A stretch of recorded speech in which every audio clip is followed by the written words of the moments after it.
Ayun, eto nga bumalik ako ulit sa habang nag-aantay ako dito. Alam niyo, niloloko lang tayo ng mga nasa kapangyarihan ngayon dyan sa bansa natin. Lahat po ito, agagawan din nila eh. Sinasadya nila para ilagay sa totoong issue.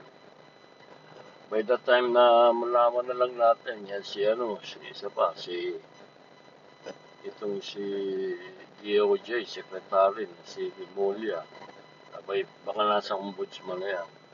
Gaya ng sabi nila na pipilitin nilang puwersahin nila na hindi makatakbo si Inday Sara. Kasi dalawa lang yan eh.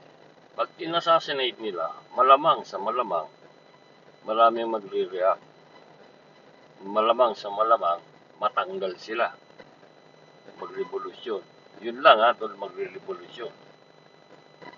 Dahil marami supporter yan. Ngayon, para hindi siya mapatay, anong gagawin nila? Lagyan nila ng kaso. Kaya ngayon, tignan mo, pinipilit nilang mailagay si Rimulya sa ombudsman.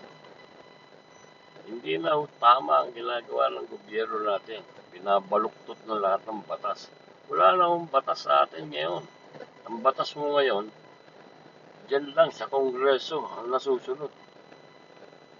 At saka sa Senado, sa Senado kung ngayon, umupo na si Soto, nag-graduate ng One Ball University. Kaya na ang mangyayari sa atin ngayon dyan. Talagang kengkoy na ang gobyerno natin. Hindi naman si Marcos ang nagpapatakbo ng gobyerno natin, kundi si Romualdez at saka yung asawa niya. Wala na hong say si Marcos dyan. Miski magtututuwad si Marcos dyan nung galit. Pakukulong niya ang kanyang pinsan na wala siyang kikilingan. Malabo mangyari yan. Dahil isang batok lang sa kanya ng asawa niya, walang pinsan niya, tatahimik siya. Marami yung bahong hindi na ilalabas ni Romualdez.